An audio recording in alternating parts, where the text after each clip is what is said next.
बिस्मिल्लाहिर्रहमानिर्रहीम। आप देख रहे हैं प्रोग्राम स्पोर्ट्स फ्लिक्स और मैं हूं आपका मेज़बान उमैर बशीर। और पाकिस्तान सुपर लीग में एक और दिलचस्प मुकाबला जारी है। Lahore Qalandars versus Islamabad United. 175 run का टारगेट दिया गया है लाहौर कलंदर्स की जानिब से। आगाज़ बहुत अच्छा था, 7 ओवर्स में 83 रन बना लिए, लेकिन उसके बाद शादाब खान आए और उन्होंने अपनी घूमती गेंदों से चकरा के रख दिया लाहौर कलंदर्स को।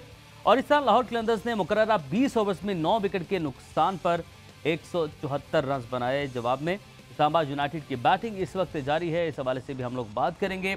और जो कल का मैच है पेशावर ज़ल्मी वर्सेस कराची किंग्स, उस मैच के हवाले से भी बात करेंगे। पेशावर ज़ल्मी ने अपना इस कैंपेन का दूसरा मैच जीत लिया है, 4 में से 2 मैचेस जीते हैं, 4 पॉइंट्स हासिल किए, जबकि कराची किंग्स एक और मैच हारी है। फॉर्मर कैप्टन सलमान भट्ट हमारे साथ मौजूद है। Welcome to the show. Thank you. अस्सलाम वालेकुम। वालेकुम अस्सलाम। और बहरहाल पेशावर ज़ल्मी ने कल का मैच जीता और कल के मैच में हम बात करेंगे कि पेशावर ज़ल्मी के जो फैंस हैं और जो उनके खिलाड़ी हैं, टीम है, उनके लिए मुंह मीठा करने का मौका था। तो कैडबरी मैच विनिंग मोमेंट सबसे पहले। Last ball. It's got that away over the top and that's gone bouncing away for a boundary. So that's it. Peshawar's Army get up. Nicely played by them. The Karachi Kings have been beaten yet again, so they are yet to win a match so far. और अब बात player of the match की, तो all purse player of the match. What about that for a shot as well? Wonderful shot. Zazai gone up a long way.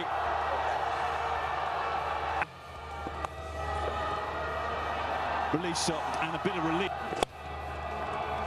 Malik working that one beautifully for 4. That's a whipped away leg side. Work to be done. Could be 4 runs. It is 4. They needed that. And again, that's connected. That's gone. Nicely played from Ben. From Shoaib Malik. Also bring. तो दर्जी जब तक जिएगा सीएगा। शोएब मलिक तजर्बाकार, अपनी team को दूसरा match हम शोएब मलिक ने ही जितवा दिया है। 2 मैचेस जीते हैं, 4 मैचेस हुए हैं। इस मैच के ऊपर हमें डिटेल से बात करनी, लेकिन उससे पहले मौजूदा मैच जो कि इस वक्त जारी है, लाहौर कलंदर्स वर्सेस इस्लामाबाद यूनाइटेड। सलमान, बड़ा अच्छा आगाज़ लाहौर की जानिब से। ओपनर्स फ़खर जमान और अब्दुल्ला शफीक की जानिब से अच्छा स्टार्ट दिया गया, 7 ओवर्स में 83 रन बना दिए, लेकिन उसके बाद इस्लामाबाद के बॉलर्स गेम में वापस लाए अपनी टीम को, या कलंदर्स खुद अपने आप को पीछे ले गए? देखिए, जब भी कोई पार्टनरशिप लगती है और उसके बाद अगर विकेट गिरती है तो आने वाले बैट्समैन ने मेक श्योर करना है कि मोमेंटम ना बन जाए बॉलिंग साइड का, और वो ऐसे मेक श्योर होता है कि आप दूसरी विकेट फौरन ना गिरने दें। यहाँ पर हुआ ये कि 83 for no loss, from 83 for no loss to 97 for 4 inside 4 overs. तो इसका मतलब है कि आपकी ऑन एवरेज हर एक ओवर में आपकी एक विकेट गिरी अगले 4 ओवर तक, और रन्स आपके कट डाउन हो गए 83 से 97। तो अगले 14 रन्स में आपने 4 विकेट्स लूज किए, तो मोमेंटम तो आपका यहीं पर टूट गया। इनफैक्ट फिर तो एक मोमेंट पे लगा होगा कि किस तरह ओवर पूरे खेलने हैं हमने, कहीं हमारी बैटिंग खत्म ना हो जाए। तो फिर जब ऐसा होता है तो ऑब्वियसली आपके मोमेंटम में शिफ्ट आता है, और जब मोमेंटम में शिफ्ट आता है तो फिर आपकी रन स्कोरिंग की जो एवरेज है वो नीचे चली जाती है। तो यहाँ पर आई थिंक एक क्रेडिट जाता है इस्लामाबाद यूनाइटेड के स्पिनर्स को। शादाब खान 4 विकेट्स, बिल्कुल। मुबस्सिर बहुत शानदार बॉलिंग, 19 रन दिए सिर्फ 4 ओवर्स में, और उसके साथ वकास मसूद जो कि obviously he is a fast bowler, but वो कटर्स बड़े अच्छे करते हैं जो स्लोअर वंस हैं। तो बेसिकली उसकी जो विकेट्स आई हैं, उसकी बॉलिंग की कामयाबी का जो राज था वो मिक्सअप जो उसने बहुत अच्छा किया। और इस बॉलिंग स्टैट्स को देखें, और ज़ाहिर टीवी पे भी देखा है सामने, तो इस पिच पे बॉल ग्रिप कर रही है। हम देख रहे हैं राशिद खान का भी बॉल अच्छा खासा स्पिन हो रहा है, शादाब को 4 विकेट्स मिली। फास्ट बॉलर जो अपने फिंगर्स का अच्छा इस्तेमाल करते हैं, कटर्स करते हैं, उनको कुछ ना कुछ पिच से डिविएशन मिलती है। तो यहाँ पर ये टोटल शायद इतना आसान नहीं है। अगर लाहौर अच्छी बॉलिंग करता है, अच्छी फील्डिंग करता है, तो इस्लामाबाद से मुश्किलात पैदा कर सकता है। इस्लामाबाद ऐसे लग रहा है जैसे राशिद को प्लान करके खेल रहे हैं, लाहौर की तरह नहीं कि लाहौर ने जैसे पहले अटैक किया फास्ट बॉलर्स को, फिर स्पिनर आए और सेम स्ट्रैटेजी के साथ ही वो उन्होंने कंटिन्यू रखा, हालांकि विकेट्स उनकी गिरती जा रही थी। तो राशिद खान को रोक भी रहे हैं। अभी जैसे कि हम डिस्कस भी कर रहे थे कि एक चौका शादाब ने मारा, एक मनरो ने चौका मारा, उसके बावजूद उन्होंने सिर्फ 12 रन दिए, यानी कि 2 ओवर्स में उन्होंने 8 से 9 गेंदें डॉट बॉल्स की हैं। डॉट बॉल्स किए हैं, जहाँ पे मौका मिल रहा है वहाँ पे लगा रहे हैं। देखिए, इस्लामाबाद की साइड जो है वो from going all out to इस मैच के अंदर, क्योंकि ऑपोजिशन में बॉलिंग बड़ी क्लास की है। देखिए, हाई क्लास बॉलिंग है सामने। So they have accepted the fact कि क्योंकि बॉलर्स अच्छे हैं तो उस तरह नहीं होगा जो हम पिछले मैचेस में 3-3 ओवर्स में 50 करते हैं। सो अब ये कर रहे हैं वो कि जो अच्छा बॉल है उसको रिस्पेक्ट भी दे रहे हैं, लेकिन जो लूज बॉल है उसका वो पूरा फ़ायदा उठाते हैं। और ये बड़े अच्छा कैलकुलेटेड क्रिकेट खेल रहे हैं जिसमें सेंस प्रिवेल कर रही है। और देखिए क्रिकेट कोई रॉकेट साइंस नहीं है, यही है कि द वंस जो आप टेक ऑन कर सकते हैं यू टेक देम ऑन, और जहां आपको लगता है कि कहीं टेक ऑन करते हुए आप अपना नुकसान ना कर बैठे तो आप पिक एंड चूज में आ जाते हैं। तो ये इस्लामाबाद की जो टीम है ये स्मार्ट क्रिकेट खेलती है, और इफ़ एनीथिंग जो आप इनके साथ एसोसिएट कर सकते हैं वो ये है कि ये अच्छा प्लान करके आते हैं from team selection to drafting से लेके टीम सिलेक्शन तक, उसके बाद फिर 11 की सिलेक्शन तक, and then how they perform on the field, everything looks synchronised. आपको कहीं बिल्कुल डिफरेंट शाखें उसकी निकलती नजर नहीं आती। बिल्कुल ऐसे ही। आपने कहा कि क्रिकेट की रॉकेट साइंस नहीं है, तो मुझे वो सईद भाई याद आ गए, सईद अजमल, कि man is a science and science is the man.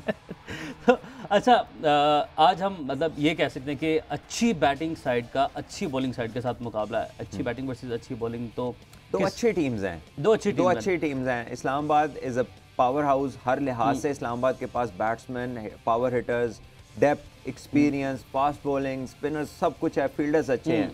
Lahore में यह है कि the best fast bowling if any team has, जिसमें सारी 140 से ऊपर वाले बॉलर हैं, बेहतरीन लेग स्पिनर है राशिद खान की सूरत में, so they can challenge any batting. और अच्छा विकेट, आप सलमान हम मैच देख रहे थे कि 146 पे गेंद किया शाहीन ने, और विकेट कीपर के पास गेंद जाते हुए एक और बाउंस खा के पहुंची, तो स्लो विकेट है। ऐसे में अब क्या स्ट्रेटेजी होनी चाहिए बॉलिंग साइड की, और उस स्ट्रेटेजी को कॉप कैसे करेगी इस्लामाबाद के लिए? देखिए ऑब्वियसली इस पे रोज़ मैच हो रहा है, डेली मैचेस हो रहे हैं काफ़ी दिन से, तो फिर होता ही है कि square Aahista Aahista slow down होना शुरू होता है, जिस पे रोज़ क्रिकेट होगी वो इवेंचुअली स्लो डाउन होगा, तो उसके असरात नज़र आ रहे हैं। और डेफिनेटली जो दिन का मैच है, धूप होती है थोड़ी सी, वो जो आप समझते हैं रात को शीन आती है बिकॉज ऑफ ड्यू, तो यहाँ पर अब एब्सोल्युटली ड्राई कंडीशन है। ड्राई कंडीशन में फिर पिच बॉल को उस तरह से छोड़ती नहीं है कि वो ज़्यादा कैरी करे। रात को शायद इसी पिच पे आप देखेंगे कि बॉल थोड़ा सा शायद कैरी करे अगर ड्यू आती है, अगर ना आई तो स्लो ही होगा। सो आई थिंक कि nature of pitches is such कि अगर उस पर रोज क्रिकेट होगी, daily day in day out cricket होगी, तो फिर वो स्लोअर साइड पे जाती है। और यहाँ पे फास्ट बॉलर अगर स्लो डिलीवरी करता है तो बैट्समैन, ये रीज़न है कि बैट्समैन को मुश्किल होती है, मुश्किल पैदा कर सकता है। Of the pitch ball grip करती है, और बॉल अगर हमारे पास यहाँ पर कुछ बॉल्स पड़ी है, ब्रेक के बाद हम आपको दिखा सकते हैं कि बॉल के जो एक ऊपर एक सीम होती है, सिलाई, वो जब पिच पे गिरती है, लैंड करती है, तो वो पिच को ग्रिप करती है। ठीक है। दूसरा हिस्सा होता है लेदर का, जिसके ऊपर शाइन होती है, लैकर होता है। अच्छा। जब वो लगता है तो वो लग के सीधा रह जाता है। ठीक है, ठीक है। तो ये बॉल का जो बिहेवियर है, जब बॉल को आप फिंगर्स में रोल करके कटर्स करते हैं तो दे बिहेव डिफरेंटली। कोई थोड़ा सा स्किड कर जाता है, रुक के ऊपर आता है, कोई थोड़ा स्पिन करता है। सो आई गेस कि ये वो चीज़ है जो फ़र्क डालती है। ठीक है। अच्छा, यही वजह कि जो हमारे फास्ट बॉलर्स हैं वो कर रहे हैं, और अभी डेविड विजे है वो बॉल करेंगे, वो मीडियम पेसर हैं। मीडियम पेसर और फास्ट पेस जो बॉलर होते हैं, जिस तरह 140 प्लस 150 के बॉलर्स हैं लाहौर के पास सारे ही, और उसमें एक कॉम्बिनेशन आ जाएगा डेविड विजे का। 150 के बाद 125 130 में बॉलर आएगा, वो भी स्लो डिलीवरीज करेगा, तो अगली टीम थोड़ा तो डिस्टर्ब होगी इससे। देखिए स्पेशली डेविड विजे की अगर हम बात करें तो क्योंकि उनकी हाइट है, तो जो बॉल है वो काफ़ी हाइट से आ रहा है। हाइट से जब आता है तो फिर उसको सिर्फ ग्रिप ही नहीं मिलती, उसको बाउंस भी मिलता है, और उस बाउंस को कोप करना with the grip is difficult at times. ठीक हो गया। ये वो चीज़ है जिसको आप सोचिए कि जब काउंटर करना पड़ेगा ड्राई कंडीशन में, जहाँ पे बॉल ग्रिप हो रहा है, तो बैटिंग के लिए शॉट मेकिंग में, बॉल को टाइम करने में मुश्किलात हो सकती है। बॉल मैंने मंगवा ली, लेकिन ये आई गेस प्रैक्टिस बॉल है या कैसी बॉल है, इसको हम जानने की कोशिश करते हैं।